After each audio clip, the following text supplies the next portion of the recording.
लक्ष्मीच्या पावलांनी या मालिकेच्या आजच्या भागात आज आपण बघणार आहोत 22 लाखांच्या हारावरनं अद्वैतने कलावर आरोप केलेले असतात आणि ते कलाला अजिबात आवडलेले नसतात. त्यामुळे कलाला अद्वैतचा बदला घ्यायचा असतो. आता ज्यावेळी अद्वैत हा रूममध्ये येतो त्यावेळी कला काही ना काहीतरी आवाज करायचं ठरवते. अद्वैत रूममध्ये आल्यावर कला मोठमोठ्याने गुळण्या करत असते. अद्वैत पहिल्यांदा तिच्याकडे दुर्लक्ष करतो. त्यानंतर तो त्याच्या बेडवर झोपायला जातो. परंतु तरी सुद्धा कला काही थांबत नसते. कला जोर जोरात बेडवर आदळत असते आणि मुद्दामच तिच्या ब्लँकेटमधली धूळ झटकण्याचं काम तिचं चालू असतं.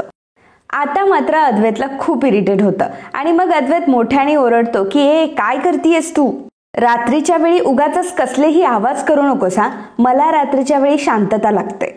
तेव्हा कला म्हणते की गप्प बस, मी रात्रीच्या वेळी असंच काम करू शकते. त्यावेळी संगीता ही अद्वैत आणि कलाच्या खोली बाहेरून जात असते आणि तिला कला आणि अद्वैतच्या भांडणांचा आवाज कानावर पडतो. त्यामुळे ती थांबते आणि स्वतःशीच म्हणत असते की देवा देवा देवा, या दोघांच्या खोलीपासनं गेले आणि मला कधी भांडणांचा आवाज आला नाही असा एक दिवसही आला नाही.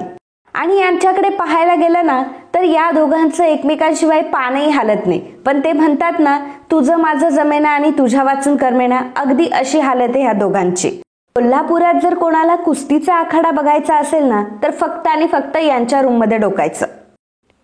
कला मात्र रूममध्ये काही ना काहीतरी मुद्दाम आवाज करत असते. मुद्दाम अद्वैतला त्रास देत असते. अद्वैतला इरिटेट होत असतं म्हणून तो बोलत असतो. तर कलावरून अद्वैतला म्हणत असते की चांदेकर, तुला जर हा आवाज सहन होत नसेल ना तर एक काम कर, कापसाचे बोळे कानामध्ये घाल, नाहीतर देवाने जे 2 बोटं दिलेत ना ते 2 बोटं कानामध्ये घाल. त्यावेळी अद्वैतचा पारा चढतो आणि अद्वैत कलाला म्हणतो की खरे माझ्यासोबत असं बोलायचं नाही हा आवाज मला चालणार नाही. या मोठ्या आवाजात माझ्याशी अजिबात बोलायचं नाही तू. म्हणजे काय, मी ऐकून घेतो म्हणून तू काय मला काही बोलशील का? अद्वैत असं म्हटल्यावर कला आता पडदा बाजूला करते आणि अद्वैतच्या अंगावर धावून जात असते की चांदेकर काय बोललास तू? अद्वैतला आता कलाची भीती वाटते. तो तिला म्हणतो की तू लांब राहा माझ्यापासून, लांब राहा. कला ही अद्वैतला सांगते की हे बघ अद्वैत, मला धमकी द्यायची नाही. मी जोपर्यंत बरी आहे तोपर्यंत बरी आहे आणि जर माझं डोकं एकदा फिरलं ना तर मग माझं डोकं फिरतं, कळलं तुला? आगाऊ कुठला, असं म्हणत कला तिच्या साईडला येऊन बसते. तर अद्वैत मात्र आता पूर्णपणे शांत झालेला असतो. संगीता बाहेरून हे सगळं ऐकत असते. संगीता म्हणत असते की वाटलंच मला ही आमचीच कार्टी असणार म्हणून. तर जरी मी ह्या मुलीला सांगितलंय की जावई बापूंना जरा समजून घे, त्यांचंही म्हणणं ऐकत जा, पण नाही, ही मुलगी ऐकेन तर शपथ. शेवटी माझीच मुलगी आहे, डांबरेट आहे 1 नंबरची. आणि मग तिला आठवतं की अरे फ्रीजमध्ये दूध ठेवायचं तर राहून गेलं. मग पटकन आता संगीता किचनमध्ये निघून जाते. तर मंडळी, मला माहिती आहे की तुम्ही लाईक करायला नक्कीच विसरला असाल. लगेच आपल्या व्हिडिओला लाईक करा, कारण लाईक करण्यासाठी असा कितीकसा वेळ लागतो, परंतु तुमचा एक लाईक हा आमच्यासाठी खूप लाखमोलाचा ठरतो. धन्यवाद. इकडे सरोज ही तिचं काहीतरी काम करत असते, ऑफिसचं काम करत असते आणि त्याच वेळी रोहिणी तिथे येते. रोहिणी सरोजला म्हणते की सरोज वहिनी, मला तुझ्याशी काहीतरी महत्वाचं बोलायचंय. हे सगळं पहिल्यांदा बाजूला ठेव, कारण माझं बोलणं खूप महत्वाचं आहे. सरोज म्हणते की काय, मला माहितीये तुला कशाबद्दल बोलायचंय, हाराबद्दलच बोलायचंय ना तुला? रोहिणी म्हणते की अगं वहिनी, मला हाराबद्दलच बोलायचंय, परंतु तू ह्या सगळ्या गोष्टी एवढ्या शांतपणे कशा काय घेऊ शकतेस ग? रोहिणी म्हणते की सरोज वहिनी, अगं तू हे सगळं प्रकरण एवढं शांततेने कसं काय घेऊ शकते? ज्या मुलीवर आपला कणभरही विश्वास नाहीये त्या मुलीच्या हातात अद्वैतने हार कसा काय दिला? म्हणजे बघ ना, अद्वैतचा एवढा विश्वास आहे का त्या मुलीवर? ज्या क्षणी मला हे कळलं ना की आपला 22 लाखांचा परंपरागत हार ती मुलगी डिझाईन करतीये, तेव्हा मी लगेच पळत तुझ्याकडे आली. सरोज रोहिणीला म्हणते की रोहिणी, अगं सगळ्या गोष्टी मला दिसतात, परंतु मी तरी सुद्धा शांत आहे. आता मी शांतपणे सगळ्या गोष्टी हँडल करणार आहे. शांत बसायचं मी ठरवलंय. असे छोटे छोटे बॉम्ब मी कुठपर्यंत फोडत राहू? एकदाच मला आता मोठा बॉम्ब फोडायचा आहे. रोहिणी म्हणते की सरोज वहिनी, अगं तुझं बरोबर आहे, परंतु शांत राहण्यामध्ये आणि ह्या सगळ्या गोष्टीमध्ये टाइम जाईल, वेळ हातातून जायला नको. सरोज म्हणते की त्याची काळजी तू करू नको. आतापर्यंत जे काम मी हातामध्ये घेतलंय ना ते काम मी सक्सेसफुल करून दाखवलंय आणि तू काळजी करू नको, हे देखील काम मी सक्सेसफुल करूनच दाखवणार. सरोज असं बोलल्यावर रोहिणी लगेच हसायला लागते, कारण रोहिणीला इनडायरेक्टली या सगळ्या गोष्टी हव्या असतात. फरक फक्त एवढा असतो की त्या सगळ्या सरोजकडून करून घ्यायच्या असतात. इकडे राहुलच्या हातामध्ये नैनाचे खरे प्रेग्नन्सी रिपोर्ट असतात, ज्यामध्ये नैना प्रेग्नंट नाहीये ही गोष्ट लिहिलेली असते. राहुल ते रिपोर्ट वाचणारच असतो, त्याच वेळी नैना त्याच्या हातातून ते रिपोर्ट काढून घेते.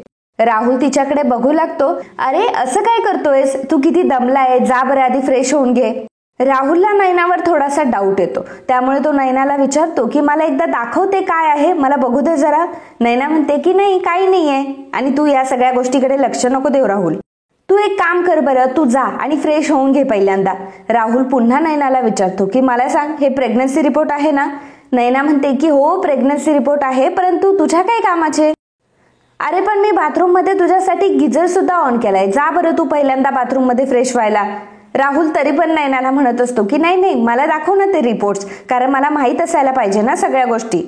नैना राहुलला म्हणते की राहुल, अरे आपण नंतर बघूयात ना हे सगळं, आता हे सगळं महत्वाचं आहे का? आता तू जा बरं पहिल्यांदा. राहुल म्हणतो की अगं असं काय करतेयस, आपल्या बाळाचे रिपोर्ट्स आहेत ना ते, मग मी बघू नको का? मला बघायलाच पाहिजे ना की आपल्या बाळाची स्थिती आता काय आहे ते, मला दाखव बरं. आणि मला रिपोर्ट्स दाखवायला तू काय इतकी गडबडतीयस? तेव्हा नैना म्हणते की राहुल, अरे काही काय बोलतो, मी कुठे गडबडतीये? अरे मी फक्त तुला एवढंच सांगतेय की आता गडबडीत बघण्यापेक्षा नंतर बघ ना, निवांत बघ हे रिपोर्ट्स असं. जा बरं आता तू पटकन फ्रेश होऊन घे, वाटलं तर मी तुझ्यासाठी मस्त बदाम घातलेलं केशर पिस्ता दूध घेऊन येते. आणि बाहेरचं क्लायमेट बघितलंस का तू? बाहेर इतकी छान थंडी पडली आहे, एकदम छान क्लायमेट आहे, जर तू दूध पिलास ना तुला बरं वाटेल. राहुल म्हणतो की काय दूध, मला नकोय. नैना म्हणते की अरे बेबी असं काय करतोयस, आणि मी मगाशी बघितलंय हा, तू व्यवस्थित जेवला सुद्धा नाहीये, हे बघ तू दूध पी, तुला बरं वाटेल लगेच. राहुल तिला म्हणतो की जेवलोय ग मी. तेव्हा नैना म्हणते की काय जेवलास तू? हे बघ मला माहितीये तू काही जेवला वगैरे नाहीये, मी तिथेच बसलेली होती, त्यामुळे मी आता तुला दूध आणून देणार आहे आणि ते दूध तू सगळं संपवायचंय. शेवटी बाळाच्या बाबाने सुद्धा हेल्थची काळजी घ्यायला हवी की नाही. जा बरं तू लगेच जा, लगेच फ्रेश होऊन ये, मी तुझ्यासाठी लगेच दूध घेऊन येते. मग राहुल आता बाथरूम मध्ये फ्रेश होण्यासाठी जातो. नैना लगेच तिच्या हातातले प्रेग्नन्सी रिपोर्ट तिच्या पर्समध्ये ठेवते आणि मनात म्हणत असते की थँक गॉड, आज तर अक्षरशः मी थोडक्यात वाचली आहे. जर राहुलने आज हे रिपोर्ट्स बघितले असते तर मात्र माझं काही खरं नव्हतं. इकडे नैना ही किचन मध्ये असते आणि राहुलसाठी ती दूध गरम करत असते. मनामध्ये म्हणत असते की काय चाललंय माझं हे सगळं, आता हे रिपोर्ट्स लपवण्यासाठी मला अजून काय काय करावं लागणार आहे आणि किती दिवस मी हे अजून रिपोर्ट्स लपवणार आहे. त्यातल्या त्यात बघा मी आता किचन मध्ये काय करते तर राहुलसाठी दूध गरम करते. आता मस्त मी झोपायला हवे होते आणि तेही निवांत, पण काय करणार, अक्षरशः माझी सगळी झोपच उडाली आहे. त्याच वेळी संगीता तिथे येते आणि नैनाला किचन मध्ये बघून तर तिला धक्काच बसतो. संगीता नैनाला म्हणते की नैने तू आणि किचन मध्ये, वा वा वा, पण चांगलंय हा, माझ्या बाळाला भूक लागली वाटतं. अगं मग मला सांगायचं ना, मी तुला लगेच काहीतरी बनवून दिलं असतं की. मला सांग बरं नैने, मी इथं कशासाठी आले? अगं तुझ्यासाठी आले, तुझ्यासाठी आणि तुझ्या बाळाची काळजी घ्यायला आले मी. तू जा बरं वर, तुला जे पाहिजे ते मी आणून देते. नैना संगीताला म्हणते की अगं मम्मा मला नकोय, अगं राहुल मगाशी नीट जेवला नव्हता ना, त्यामुळे त्याच्यासाठी मसाला दूध बनवते, बाकी काही नाही. संगीताला खूप आनंद होतो. संगीता म्हणते की अगं बाई, माझी नैनी खरंच हुशार झाली वाटतं. असंच नवऱ्यावर प्रेम करायचं आणि सासरच्यांची नेहमी काळजी घ्यायची. अशी जर राहिली ना नैने तू, तर बघ सगळेजण तुझं किती कौतुक करतील. नैना म्हणते की हो ग मम्मा. तर संगीता मनामध्ये विचार करत असते की ह्या नैनीला समजायला लागलंय की नवऱ्यासोबत कसं वागायचं ते. खरं तर हे खूप मोठं आश्चर्य आहे, परंतु त्याहूनही मोठं आश्चर्य हे आहे की माझ्या नैनीला जे समजतंय ना ते माझ्या कलीला समजत नाहीये. माझी कली म्हणजे जावई बापूंच्या बाबतीत एक नंबरची ढ आहे, तिच्या डोक्यात तर काही प्रकाशच पडत नाही.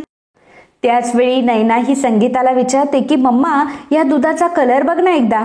त्यावेळी संगीता हसते आणि म्हणते की अगं दुधाचा कलर नसतो बघायचा, अगं दुधाची चव बघायची असते, आणि तू इतक्या प्रेमाने बनवलंय म्हटल्यावर दुधाची चव तर चांगलीच असणार. नैना आता दुधाचा वास घेऊन बघत असते. त्यावेळी संगीता म्हणते की अगं नैने काय करतेयस, दुधाचा वास नसतो घ्यायचा, नाहीतर मग चव कमी होते. नैना म्हणते की बरं, आणि मग नैना आता राहुलसाठी दूध घेऊन जाते. संगीता मनामध्ये म्हणत असते की माझी नैनी किती प्रेमाने दूध घेऊन चालली तिच्या नवऱ्यासाठी, नाहीतर ही कली नुसती आणि नुसती चिडचिड करत राहती. येऊन जाऊन त्या जावई बापूंना नुसतं धारेवर धरलंय ह्या पोरीनं. मलाच आता काहीतरी करावं लागणार. मला जर जावई बापू आणि कलेचं जर नातं सुधरवायचं असेल ना तर आता मीच काहीतरी करू शकते. पण मग काय करू असं की ह्या दोघांचं नातं सुधरेल? आणि मग तिला रॉकेट आठवतो. संगीता विचार करते की हा, रॉकेटला जर विचारलं तर याबद्दल कदाचित रॉकेटला माहीत असेल. रॉकेटला लगेचच विचारण्यासाठी संगीता आता त्याच्या रूममध्ये जाते. रॉकेट मस्त त्याच्या रूममध्ये मच्छरदाणी लावून झोपण्याची छान तयारी करत असतो. सोबतच त्याचे मराठी गाणे आणि तो. त्याच वेळी संगीता तिथे येते आणि ती रॉकेटच्या पाठीवर थाप मारते. आता रॉकेट एवढा घाबरतो संगीताला बघून. संगीता म्हणते की काय रे, काय झालं एवढं ओरडायला? तेव्हा रॉकेट म्हणतो की अगं मावशी, तू आहे का? मला वाटलं. संगीता म्हणते की काय वाटलं तुला? मी काय भूतासारखी दिसते का, मला एवढा घाबरलास? अरे मर्दावाने मर्द तू, आणि घाबरतोस कसला? रॉकेट म्हणतो की हो, मी तर आहे मर्दावानी मर्द, परंतु ह्या मर्दासमोर एवढी मोठी बाई आल्यावर मर्द काय राहणार आहे का जागेवर? संगीता म्हणते की काय, एवढी मोठी बाई? याचा अर्थ तुम्हाला जाड म्हणतोयस? थांब, तुझ्याकडे बघतेस मी आता. संगीता आता त्याला मारायला काहीतरी शोधत असते आणि म्हणत असते की मला मोठी बाई म्हणतोय, मला मोठी बाई म्हणतोय. तेव्हा रॉकेट नुसता इकडून तिकडे पळत असतो आणि म्हणत असतो की अगं मावशी, ऐकून तरी घे. मोठी बाई म्हणजे काही मोठी बाई नाही. मोठी बाई म्हणजे मोठ्या हुद्द्यावर, एकदम खमकी बाई. मावशी, तुझं कसं झालंय माहितीये का? तुला स्वतःलाच तू जाड आहे ना हे म्हणून घ्यायची खूप हौस आहे. संगीता म्हणते की गप्प बस, आता वाचा करू नको उगाच. आता मी तुला जे काही सांगणार आहे ना ते माझं एक काम कर. तर रॉकेट लगेचच उठून बसतो आणि म्हणतो की हा सांग, काय काम करायचंय? लगेचच तो काम करायला चाललेला असतो. संगीताने त्याला सांगितलेलंही नसतं. तेव्हा संगीता म्हणते की मुडद्या, अरे तुला सांगितलंय का मी काय काम करायचंय? चालला लगेच काम करायला. काय काम करणार आहेस जाऊन तू? रॉकेट म्हणतो की बरं सांग मला काय काम करायचंय ते. मग संगीता आता रॉकेटला म्हणू लागते की अरे तुझे दाजी आणि कलाताई, तुला माहितीये ना, दोघं नेहमी उंदरा मांजरासारखे भांडत असतात, परंतु आता त्या दोघांना एकत्र आणण्यासाठी आपल्या दोघांना काहीतरी करावं लागेल. रॉकेट म्हणतो की बाबा ते खूप डेंजर प्रकरण आहे. बाबा रे, त्यांच्या तर नादालाच लागायचं नाही. मी तर बाबा कानालाच खडा लावलाय. जर त्यांच्या कचाकच भांडणामध्ये जर एखादा माणूस कचाकच सापडला ना तर तो कचाकच सोलून निघेल. संगीता म्हणते की अरे मुडद्या, तुला तेच सांगायचंय मला. तुझ्या सडक्या डोक्यातून काहीतरी आयडिया बाहेर काढ. त्यामुळे रॉकेट संगीताला म्हणतो की बरं वहिनी, माझं डोकं सडकं आहे ना, मग सडक्या डोक्यातून सडक्याच आयडिया बाहेर पडतील. चालणार आहे का तुला? संगीता म्हणते की अरे मी सडक्या म्हटले का? नाही, मला सडक्या नव्हतं म्हणायचं. मला असं म्हणायचं होतं की तुझ्या सुपीक डोक्यातून काहीतरी सुपीकच आयडिया बाहेर पडतील ना. रॉकेट म्हणतो की असं म्हणतेस का? लगेच करतो. आणि पुन्हा एकदा काशी ग काशी माझी ते गाणं तो म्हणत असतो. संगीता म्हणते की रॉकेट, अरे तोच तर प्रॉब्लेम आहे ना. आपला जो काशा आहे तो काशीवर प्रेम करत नाही आणि आपली काशी नेहमी काशासोबत भांडतच असते. त्यामुळे काशा आणि काशीला आपल्याला एकत्र करायचंय. रॉकेट म्हणतो की मावशे, माझ्या डोक्याची आता काशी झाली बर का. अगं जे जनतेला सुचलं नाही ते मावशीला कुठून सुचणार?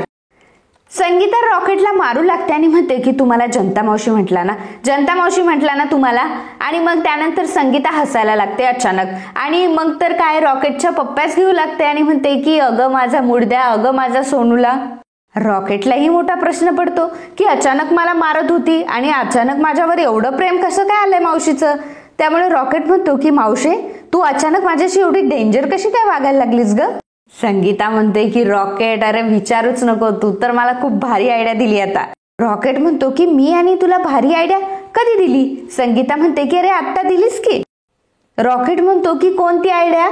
संगीता म्हणते की अरे सांगते की तुला आयडिया. आणि मग संगीता आता रॉकेटला तिच्या मनामध्ये जी आयडिया आलेली असते ती त्याला समजावून सांगते. संगीता रॉकेटला विचारते की मग रॉकेट, तुला कशी वाटली आयडिया? रॉकेट म्हणतो की एकदम फर्स्ट क्लास आहे. संगीता म्हणते की हो ना, मग आता आपल्याला ह्या आयडियावर काम करायचंय. चल तुला बाकीची पुढची आयडिया सांगते. असं म्हणत रॉकेटचा हात धरून ती रॉकेटला तिथून घेऊन जाते. इकडे कला आणि अद्वैत दोघंही झोपलेले असतात, परंतु त्यांची बडबड मात्र काही संपत नसते. अद्वैत कलाला म्हणत असतो की सगळ्या रात्रीची नुसती वाट लावली माझी. नॉनसेन्स कुठली? कला त्याच्या बोलण्याकडे दुर्लक्ष करते आणि मग कलाला एक गोष्ट आठवते. ती अद्वैतला शुकशुक करत असते, परंतु अद्वैत काही ऐकत नसतो आणि अद्वैतने डोळे झाकलेले असतात. आता त्या गोष्टीचा फायदा घेऊन कला जो पडद्यामध्ये लावलेला असतो त्याचा एक कोपरा अद्वैतच्या कानामध्ये घालते. अद्वैतच्या कानामध्ये वळवळ होते आणि तो ओरडतो की काय चाललंय तुझं, काय फालतूपणा करतेस? कला अद्वैतला सांगते की लाईट घालव. अद्वैत म्हणतो की काय, मी का लाईट घालू? आणि एवढ्या तेवढ्या गोष्टीसाठी तू मला काय उठवतेस? तू स्वतः बंद करून घे ना. कला अद्वैतला म्हणते की लाईटचं बटन कोणाच्या साईडला आहे? तुझ्या साईडला आहे ना, मग तू बंद करायचं. अद्वैत इरिटेट झालेला असतो आधीच, त्यामुळे तो कलाला म्हणतो की तुला जे काही करायचं असेल ते तू कर, मला काही सांगू नको, माझा मी झोपतो असं म्हणून डोक्यावरनं पांघरून घेऊन अद्वैत झोपून घेतो, परंतु लाईट बंद करत नाही. कला म्हणते की बापरे, कसलाय हा चांदेकर, आणि मग काय, मी सुद्धा डोक्यावर पांघरून घेऊन झोपू शकते, मलाही लाईटने बंद करता येत, मलाही डोक्यावरनं पांघरून घेऊन झोपता येतं असं म्हणून कला देखील डोक्यावरनं पांघरून घेऊन झोपते. परंतु दोघंही लाईट बंद करण्याचं कष्ट घेत नाही. लाईट बंद करायला असा कितीकसा वेळ लागतो, पण काय करणार, शेवटी इगो आणि ॲटिट्यूड महत्वाचा आहे की नाही, त्यामुळे कला आणि अद्वैत दोघं तसेच झोपून घेतात. तर इकडे रॉकेट हा पूर्णपणे गेटअप चेंज करून आलेला असतो आणि एकदम शंशासारखा चोर माणूस तो दिसत असतो. त्याच्यासोबत असतो झंप्या. झंप्या म्हणजे दुसरं तिसरं कोणी नाहीये मित्रांनो, झंप्या म्हणजे आहे आपली संगीता मावशी. संगीताने सुद्धा तिचा लुक चेंज केलेला असतो, मस्त शर्ट पॅन्ट घातलेली असते आणि वर्ण तोंडाला तिने काहीतरी काळंही लावलेलं असतं आणि प्रॉपर गुंड आणि चोर शोभत असते. रॉकेटच्या हातामध्ये पिस्तूल असतं. आता ते खोटं असतं आणि हळूहळू हळूहळू ते जिन्यात चढत असतात दोघं जण. त्यावेळी रॉकेट हा संगीताला म्हणतो की मावशे, अगं माझ्या पोटात तर खूप मोठा गोळा आलाय बरं का. त्यावेळी संगीता त्याला उपदेश करते की जो घाबरला त्याचा पोट बिघडला, आता फक्त आपलं एकच ध्येय आहे. रॉकेट म्हणतो की हो, ओला आणि अद्वैत. तेव्हा संगीता आता त्याच्या डोक्यावर पिस्तूल ठेवते आणि म्हणते की काय म्हटलंस तू. रॉकेट पुन्हा हात वर करतो आणि म्हणतो की कला आणि अद्वैत म्हणायचं होतं मावशी मला. संगीता तरी सुद्धा पिस्तूल खाली करत नाही आणि म्हणते की काय म्हटलास तू. तेव्हा रॉकेट म्हणतो की कला आणि अद्वैत दाजी दाजी. मग संगीता म्हणते की हा ठीक आहे. आता संगीता रॉकेटला सांगते की आता त्या दोघांना आपण जवळ आणायचं, एकत्र आणायचं. चल बरं चंप्या आता तू. तेव्हा चंप्या म्हणजेच रॉकेट म्हणतो की चल भाई जंप्या. मग दोघंही आता हळूहळू हळूहळू कला आणि अद्वैतच्या रूमकडे जात असतात. इकडे नैना आणि राहुल दोघंही रूम मध्ये असतात. आता राहुल बसलेला असतो गेम खेळत. नैना मनात विचार करत असते की हा राहुल अजून झोपत का नाहीये, काहीही करून मला त्या हाराची सोय लावायची आहे आणि तेही लवकरात लवकर मला त्या हाराची सोय लावायची आहे. मला आता लवकरात लवकर अद्वैत आणि कलाच्या रूम मध्ये जायलाच हवं. पण मग कशी जाऊ. तेव्हा राहुल म्हणतो की जा जा. नैना त्याच्याकडे घाबरून बघते. तेव्हा नैना म्हणते की अच्छा हा गेम खेळतोय, गेम मध्ये बोलतोय, मला वाटलं की मी मनातलंच बोलून गेले. काय झाले नक्की मला. नैना कंट्रोल कर हा. नैना राहुलला म्हणते की अरे राहुल बेबी, अरे तू झोपून घेणार आहे, तुला स्ट्रेस येईल नाहीतर या सगळ्या गोष्टीचा. राहुल म्हणतो की नैना हे बघ शेवटची लेवल करतोय मी, गप्प बस. नैना म्हणते की राहुल अरे कधीतरी माझं ऐकत जा ना बेबी. बघ आता थोड्या दिवसांनी आपलं बाळ येईल की नाही, मग मला तुला आणि त्याला दोघांनाही सेमच ओरडावं लागेल. त्यावेळी राहुल म्हणत असतो की नैना मी तुला म्हणालो ना की माझी एवढी लेवल कंप्लीट होऊ दे. तर नैना राहुलला म्हणते की राहुल तुला माहिती आहे ना, माझी जर झोप कंप्लीट झाली नाही तर पुढचा सगळा दिवस मला किती थकलेला जात होते आणि जोपर्यंत तू झोपत नाही ना तोपर्यंत मलाही झोप येत नाही, तुला माहिती आहे ना राहुल, त्यामुळे प्लीज झोप ना राहुल. तर राहुल म्हणतो की ठीक आहे चल झोपतो. आणि असं म्हणून राहुल त्याचा मोबाईल बाजूला ठेवतो. तर नैना मनात विचार करते की हा आता झोपतोय खरा, परंतु याला झोप कधी लागणार. सगळ्याच गोष्टी माझ्यावर फिरून बसल्यात, काय करावं काही कळत नाही. राहुल नैनाला म्हणतो की अगं तू का बसलीयस, तू घे ना झोपून. नैना म्हणते की हो झोपते. तर इकडे झंप्या आणि चंप्या म्हणजेच मावशी आणि रॉकेट दोघेही आता हळूच कलाच्या आणि अद्वैतचा दरवाजा उघडतात. तर रॉकेटच्या डोळ्यावर त्याने ते काळं काहीतरी बांधलेलं असतं आणि तो संगीताला म्हणत असतो की मावशे अगं सगळं मला काळं काळं दिसतंय ग. तेव्हा संगीता त्याला सांगते की अरे ते डोळ्यावर जे झापडं लावलेत ना ते पहिल्यांदा बाजूला कर, म्हणजे तुला सगळं काही दिसेल. आणि हो मावशे मावशे काय लावले, आपण दोघं कोण आहोत, झंप्या आणि चंप्या आहोत. मावशे मावशे नाही करायचं मला तिथे जाऊन. रॉकेट म्हणतो बरं झंप्या चल आपण जाऊयात. तेव्हा संगीता म्हणते की अरे अरे चंप्या आपल्याला आवाज बदलून बोलायचंय. रॉकेट थोडा आवाज बदलून बोलतो आणि त्याला काही बोलता येत नसतं, त्यामुळे तो संगीताला म्हणतो की मावशे मी ही डोळ्यावर पट्टी अशीच ठेवतो, मी काही बोलतच नाही, मी कोणाला ओळखूच येणार नाही अगं. संगीता म्हणते की रॉकेट आपल्याला आवाजाची पट्टी बदलायची आहे. संगीता त्याला वेगवेगळे आवाज काढून दाखवत असते की कशा कशा आवाजामध्ये बोलायचं. रॉकेट आता संगीताची नकल करत असतो आणि संगीतासारखं बोलण्याचा प्रयत्न करत असतो. संगीता त्याच्या पाठीत एक दणका देते आणि म्हणते की चल आतमध्ये जाऊन प्रॅक्टिस करूयात ती. संगीता आणि रॉकेट आता हळूच कला आणि अद्वैतच्या रूममध्ये शिरलेले असतात आणि रूममध्ये येतातच गडबड करतात. धडपड त्यांची चालू असते. अद्वैतला थोडीशी जाग येत असते, पण त्याला असं वाटतं की कला सोडून कोण रूममध्ये धडपड करणार आहे. त्यामुळे तो झोपेतच म्हणतो की खरे अगं शांतपणे झोपू देत ना मला.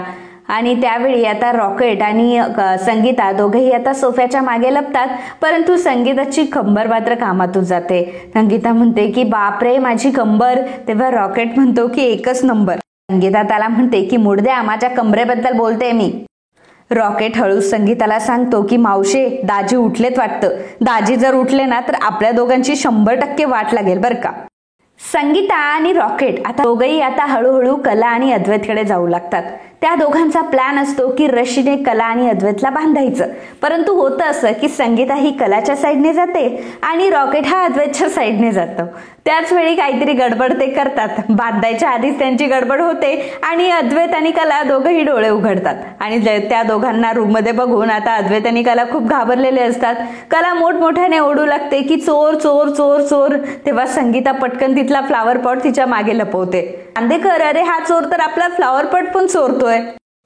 तर आपला रॉकेट अद्वैतच्या साईडने गेलेला असतो अद्वैतला बांधायला, अद्वैतला पकडायला, परंतु अद्वैत तेच रॉकेटला पकडून घेतलेलं असतं. अद्वैत रॉकेटला विचारतो की कोण आहेस तू, बोल कोण आहेस तू. तेव्हा रॉकेट म्हणतो की भाई झंप्या. असं म्हटल्यावर अद्वैत म्हणतो की कोण, झंप्या आहेस का तू. तेव्हा रॉकेट म्हणतो की झंप्या मी नाही, झंप्या भाई आहे, मी चंप्या आहे.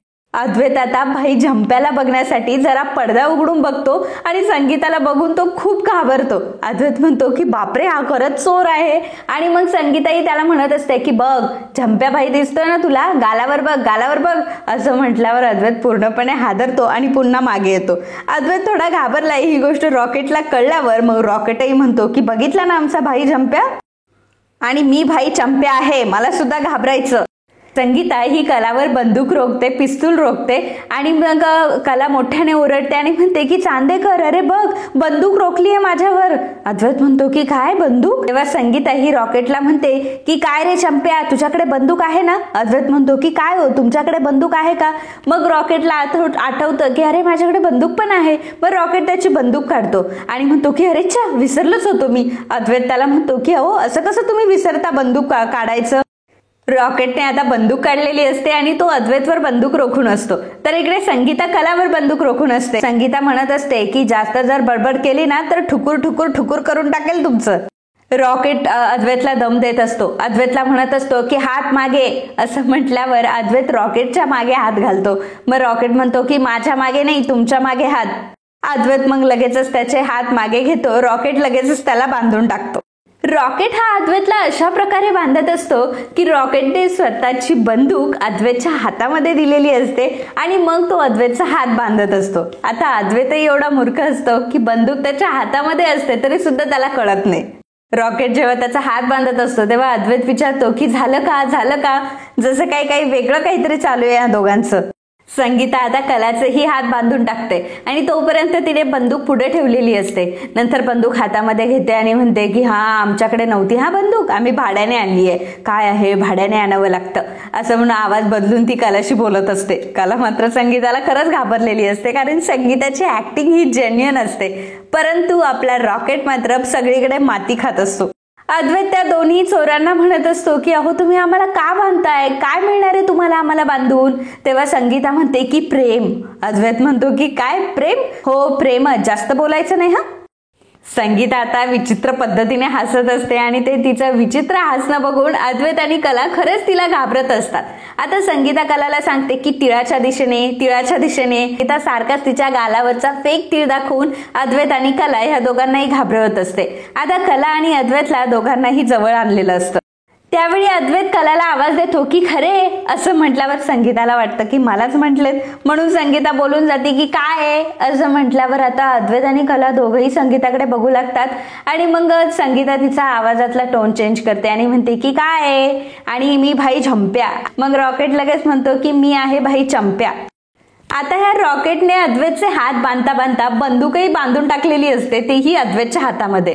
आता अद्वैतच्या पाठीकडे अद्वैतची बंदूक असते आणि अद्वैत कलाला म्हणत असतो की खरे माझ्याकडे बंदूक आहे. असं म्हटल्यावर संगीता आणि रॉकेट दोघंही आता बघू लागतात की ह्याच्याकडे कुठून बंदूक आहे.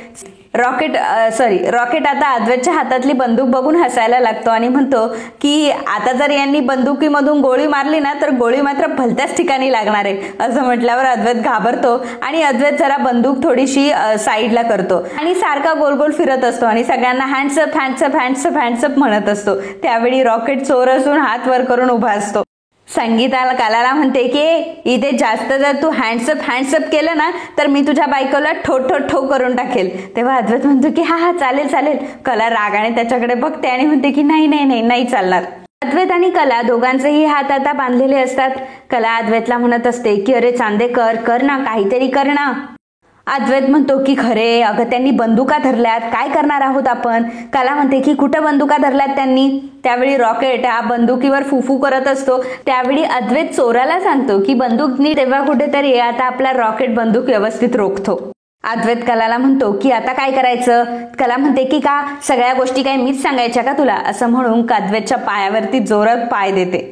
अद्वैत मोठ्यानेच ओरडतो. संगीताला लगेच दुःख होतं कारण तिच्या जावई बापू सोबत कला असं वागलेली असते. म्हणून संगीता लगेच बोलून जाते की अगं काय करतेस, नवरा आहे तुझा तो. कला पडायला लागते त्यावेळी संगीता तिला हात देते. संगीताने कलाचा हात पकडलेला असतो तेव्हा कलाचं लक्ष संगीताच्या बोटांकडे जातं. तर संगीताच्या बोटामध्ये जी अंगठी असते ती अंगठी बघून कला विचार करू लागते की ही नक्की कोण आहे.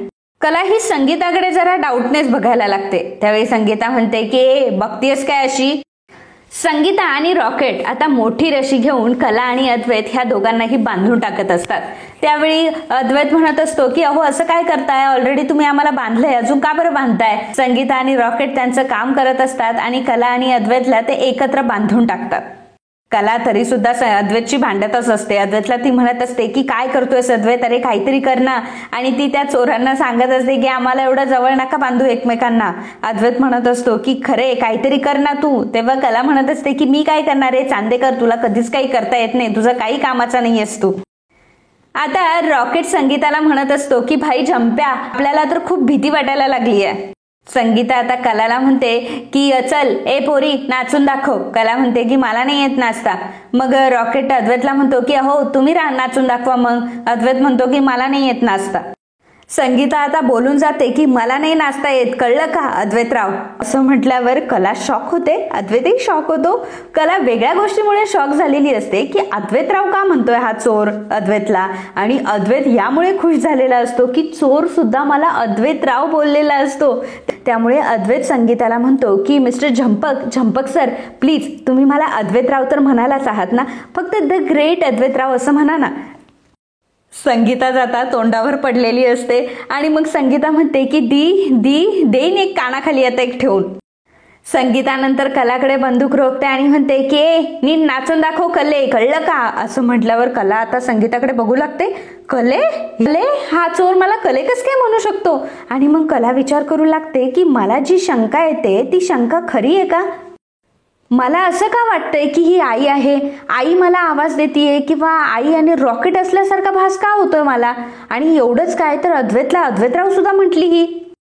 संगीताला आता डाऊट आलेला असतो की या कलाला सगळं कळलंय, एक तर हिच्यापासून काही लपत नाही आणि आता हिने मला ओळखलंय. बरं एवढं तरी की अद्वैतरावांनी अजून मला ओळखलं नाहीये.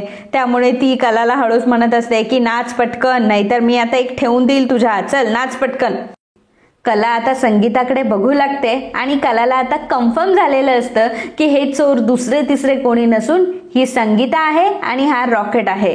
कलाला कन्फर्म झालेलं असतं. अद्वैतने मात्र अजून दोघांनाही ओळखलेलं नसतं. त्यामुळे अद्वैत हा घाबरत असतो. तर मित्रांनो आजचा हा भाग इथेच संपतो.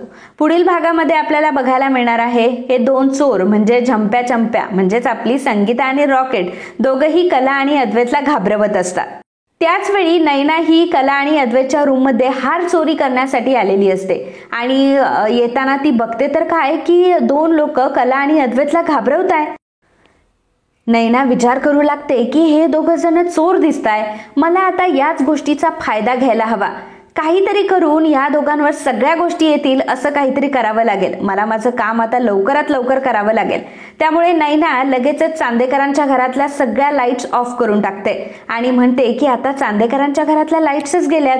आता ह्या अंधारातच मी माझं काम फत्ते करेल. नैनाचा प्लॅन असतो की अंधारात जाऊन आता तिला अद्वैतच्या आणि कलाच्या कपाटातून तो हार काढायचा असतो, जो हार 22 लाखांचा असतो. आणि त्या 22 लाखांच्या हारामुळे नैनाचे खूप सारे प्रॉब्लेम सॉल्व्ह होणार असतात. नैनाचा प्लॅन हार चोरण्याचा असतो आणि तिला हेही माहीत नसतं की जे चोर बनवून आले ते रॉकेट आणि संगीता आहेत म्हणून. तर लाईट गेल्यामुळे संगीता आणि रॉकेट हे दोघंच खूप घाबरतात. कला आणि अद्वैत घाबरलेले असतात ही तर वेगळी गोष्ट, परंतु चोर म्हणून आलेले संगीता आणि रॉकेट सुद्धा खूप घाबरत असतात. रॉकेट म्हणत असतो की आता लाईट गेल्या, आता काय करायचं आपण. तर मित्रांनो, आता ह्या मालिकेमध्ये नक्की कुठली रंगत येतेय? नैना खरंच चांदेकरांचा 22 लाखांचा हार चोरू शकेल का? कारण तो हार तर लॉकरमध्ये आहे. लॉकरमधून हार काढणं तिला शक्य होईल का? सोबतच संगीता आणि रॉकेटचं भांडं हे कला आणि अद्वैत समोर फुटेल का? अद्वैतला कळेल का हे दोघं जे चोर बनवून आले ते नक्की दोघं कोण आहेत? तर असं तर नाही होणार ना की नैना हार चोरून जाईल आणि त्याचा सगळा ब्लेम हा संगीता आणि रॉकेटवर येईल. असंही होऊ शकतं. आता काय होईल हे आपल्याला येणाऱ्या काही भागांमध्ये बघायला मिळेल. तोपर्यंत मित्रांनो, हा भाग तुम्हाला कसा वाटला हे आम्हाला कमेंटमध्ये नक्कीच कळवा आणि सोबतच आपल्या चॅनलला सबस्क्राईब करायला अजिबात विसरू नका. धन्यवाद.